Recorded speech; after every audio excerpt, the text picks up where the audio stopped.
नमस्कार दोस्तों, आज आपने एक वीडियो जरूर देखा होगा जब नीतीश कुमार प्रधानमंत्री नरेंद्र मोदी के पांव छूने जा रहे थे। तो कुछ लोगों ने अब सोशल मीडिया पर ऐसा माहौल बनाना शुरू कर दिया कि नीतीश कुमार तो पैरों में गिर पड़े। बहुत ध्यान से सुनिएगा मैं जो कहना चाहता हूं। कुछ लोगों ने यह माहौल बनाया कि नीतीश कुमार नरेंद्र मोदी के चरणों में गिर पड़े, साष्टांग हो गए। इसके पीछे वजह क्या है? नीतीश कुमार तो अभी पावरफुल हैं, वो किंग मेकर की भूमिका में हैं, वो चाहते तो तनकर भी खड़े रह सकते थे, कुछ नहीं होता। तो मैं आज आपको यह बताने वाले हूं कि नीतीश कुमार नरेंद्र मोदी के पैरों में क्यों गिरे। नीतीश कुमार का ये जो एक शिष्टाचार था, वो आखिर मैसेज क्या दे रहा है, पब्लिक में अपील क्या कर रहा है, उसके जरिए संदेश क्या पहुंचाना चाहते हैं नीतीश कुमार। हम आपको ये समझाने की कोशिश करेंगे, इसलिए इस वीडियो को बहुत आखिर तक देखिएगा। और सबसे बड़ी बात तो यह है कि नीतीश कुमार के जिन लोगों ने नीतीश कुमार को झुका हुआ देखकर उनके खिलाफ माहौल बनाया, मतलब नीतीश कुमार के खिलाफ टीका टिप्पणी शुरू कर दी, उन लोगों को हम कुछ बहुत महत्वपूर्ण इंफॉर्मेशन देने वाले हैं। आपको पता है कि 2019 में जब लोकसभा का चुनाव हुआ था, तब भी बीजेपी और जेडीयू एक ही साथ मिलकर चुनाव लड़े थे और तब जेडीयू के पास 16 सीटें आई थी। बहुत ध्यान से आपको याद होगा कि 16 सीटें जेडीयू के पास आई थी।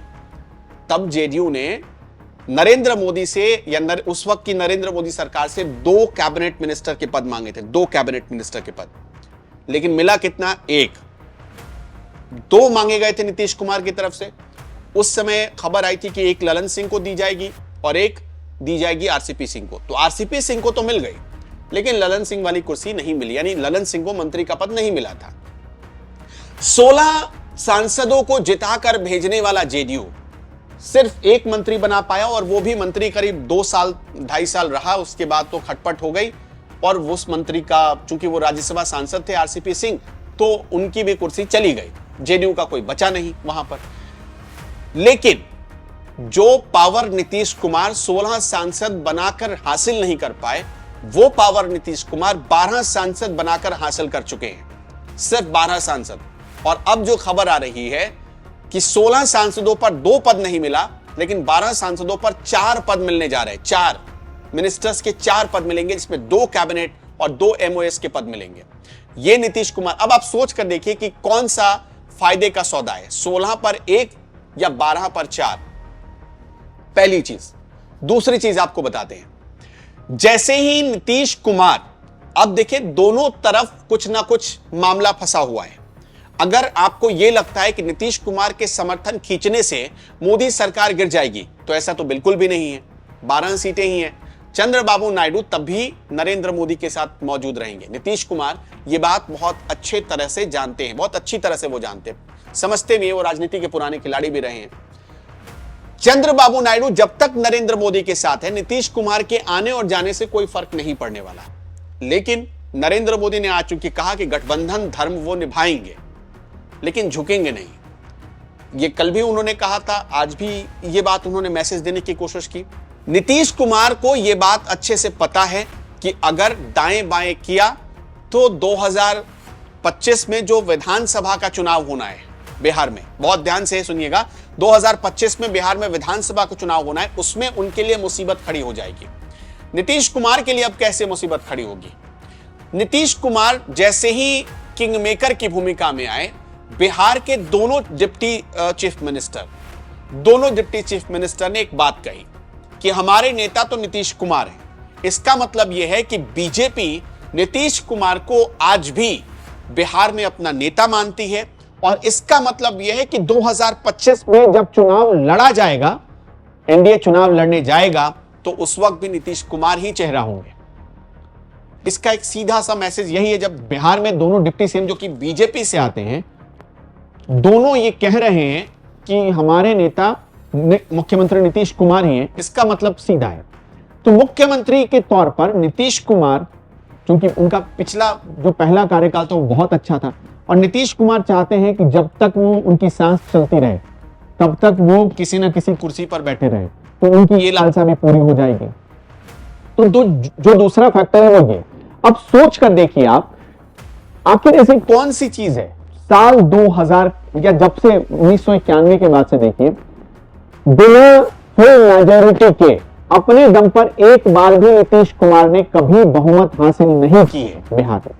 फिर भी वो 2005 से लगातार सीएम पद की कुर्सी पर बने हुए हैं। 2005 से अगर आप देखेंगे लगातार वो कुर्सी पर बैठे हुए हैं और मुख्यमंत्री बने हुए। चाहे बीच में हालांकि उन्होंने पाला भी बदला, पाला कितने पहले 1 साल 9 महीने पे बदला, फिर 1 साल 10 महीने पर बदला, फिर 1 साल 6 महीने पर बदल लिया। नीतीश कुमार ये पाला बदलते रहे, लेकिन जो उनकी सियासी पकड़ है वो दोनों तरफ मंजूर हो जाते हैं। हल्की सी चेहरे पर मुस्कान और उस मुस्कान के साथ जो वो सारे नेताओं से बात करते हैं उनकी स्वीकार्यता दोनों तरफ बढ़ जाती है। जैसे कि आपने वो तस्वीर देखी होगी जब फ्लाइट में तेजस्वी यादव के साथ वो बैठे थे, तब नीतीश कुमार फ्लाइट में तेजस्वी पीछे बैठे थे, बाद में उन्हें आगे बुला लेते, अपनी बगल वाली सीट पर बिठा लेते। तो ये जो कर्टसी है नीतीश कुमार की, ये कर्टसी दोनों तरफ उनके लिए अपॉर्चुनिटी के दरवाजे खोले रखती है और नीतीश कुमार इसे अच्छी तरह से भुनाना जानते हैं। लेकिन अब सवाल यह है, लोकसभा चुनाव में इस बड़ी जीत के बाद नीतीश कुमार के इमेज पर एक गहरा धक्का भी लगा है। धक्का क्या है? पलटू राम का, जो उन पर आरोप लगाए गए, पलटू राम। नीतीश कुमार इस आरोप से अब अपनी छवि को बाहर निकालना चाहते, क्योंकि उनको भी पता है कि अब वो सियासी पारी के अंतिम दौर में पहुंच चुके हैं। तो अपनी इस छवि को वो उस मतलब पलटू राम से बाहर निकालना चाहते हैं। और इस कोशिश में वो क्या करेंगे?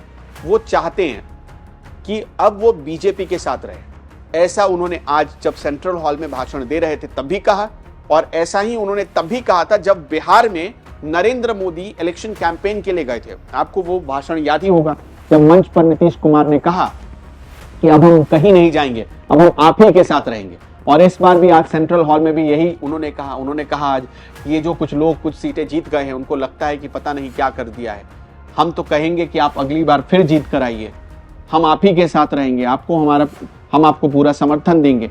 आज भी नीतीश कुमार ने ऐसी बातें कही। अब देखिए, नीतीश कुमार के लिए एक पॉजिटिव पॉइंट और रहा है। कभी भी जब कोई उन पर तीखा हमला करता है तो नीतीश कुमार पलटकर उसका जवाब बहुत कम देना जानते हैं। वो बार बार कहते हैं कि कुछ लोगों की आदत है कि उनकी इमेज पर धक्का पहुंचाओ और इससे पॉपुलैरिटी ले लो, लेकिन नीतीश कुमार फिर आगे कहते हैं कि पब्लिसिटी लेना जो लोग चाहते हैं, मुझे पता है कि वो क्या कर रहे हैं, मैं इसलिए उनको कुछ नहीं बोलता कि वो चलो पब्लिसिटी ले लें। नीतीश कुमार की ये जो अदा है ये उन्हें दोनों तरफ स्वीकार्य बनाती है, मतलब एक्सेप्टेंस उनको दिलवाती है। दरअसल नीतीश कुमार को अच्छे से पता है कि नरेंद्र मोदी का साथ अगर छोड़ा तो ये जो पलटू राम की छवि है ये छवि उन पर बनी रहेगी, ये ठप्पा उन पर लगा रहेगा। इसलिए उन्होंने अब जो कोशिश की है अपनी जो पार्टी के नेताओं के साथ जब उन्होंने बैठक की तब उन्होंने इसी छवि को बरकरार रखने की कोशिश की कि कोई कहीं इधर से उधर नहीं होगा, एनडीए के साथ चलना है।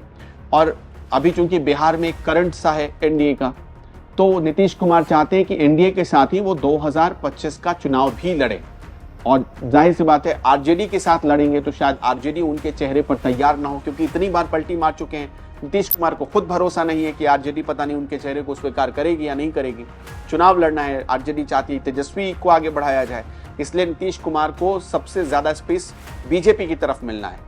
और वैसे भी अब थोड़ा आपको पीछे ले जाना चाहेंगे, 2022 में जब योगी आदित्यनाथ का शपथ ग्रहण समारोह चल रहा था, उस मंच पर भी नीतीश कुमार और नरेंद्र मोदी का आमना सामना हुआ तो नीतीश कुमार झुक गए थे हाथ जोड़कर, जिसे कई सारे लोगों ने अब उस पर बहुत सारी खबरें बनाई कि कितना झुके, क्यों झुके, नीतीश कुमार साष्टांग हो गए, आखिर ऐसी कौन सी मजबूरी है कि झुक गए नीतीश कुमार।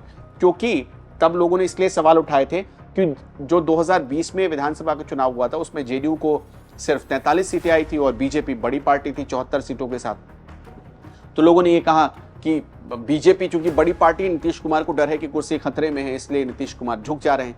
लेकिन ऐसी कोई बात नहीं है। नीतीश कुमार, आप पुराने सारे रिकॉर्ड्स उठाकर देखिए, जब 2013 के आसपास ये सारा विवाद, 2011 से जो विवाद शुरू हुआ, 2013 के आसपास तक ये जो पूरा विवाद चला, 2015 तक जो सारा विवाद चला, 2015 में जब चुनाव हुआ, नीतीश और आरजेडी मिलकर चुनाव लड़े, बम्पर जीत हासिल हुई, मोदी लहर वहां फेल हो गया।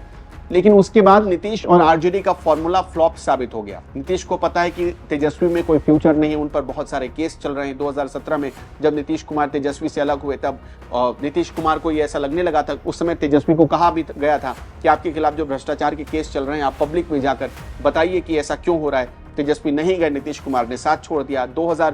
इसी तरह 2022 में जब साथ छोड़ा नीतीश कुमार ने बीजेपी का, तब नीतीश कुमार को ऐसा लगने लगा था कि शायद चिराग पासवान, जब चूंकि 2020 में चुनाव हुए थे तो चिराग पासवान ने चुन कर जहां जहां जेडीयू के कैंडिडेट थे वहां अपने कैंडिडेट उतार दिए। बीजेपी जहां कैंडिडेट दे रही थी वहां चिराग ने कुछ नहीं किया था, तो नीतीश को लगा कि ये सब बीजेपी के इशारे पर हो रहा है। तब नीतीश ने और आरसीपी सिंह लगातार, चूंकि अध्यक्ष थे उस समय आरसीपी सिंह, राष्ट्रीय अध्यक्ष जेडीयू के, और आरसीपी सिंह नीतीश के खिलाफ जाकर काम कर रहे थे, तो नीतीश को यह भी लगने लगा था कि आरसीपी सिंह बीजेपी के कहने पर काम करें। तो नीतीश ने इस वजह से छोड़ दिया तब साथ बीजेपी का, क्योंकि उनको लगा कि उनके काम में, उनकी राह में बाधा पैदा कर रही है बीजेपी। लेकिन इस बार प्रधानमंत्री नरेंद्र मोदी ने भी पूरा भरोसा दिया है कि आपके काम में कोई रुकावट नहीं आएगी, और नीतीश भी पूरा भरोसा दे रहे हैं कि हम आपका साथ बनाए, हम आपके साथ खड़े रहेंगे। तो इसलिए नीतीश कुमार का ये शिष्टाचार है। नीतीश कुमार में हमेशा झुकने की भावना रही है, और इसी वजह से वो बहुमत हासिल ना करने के बाद भी अपनी सरकार चलाते रहे हैं। और देखिए, बिहार के इतिहास में अभी तक कोई भी चीफ मिनिस्टर इतना लंबा सर्विंग नहीं रहा। 17 साल 9 महीने के आसपास नीतीश कुमार के हो गए मुख्यमंत्री रहते हुए, और बेधड़क वो चला भी रहे हैं अपनी सरकार।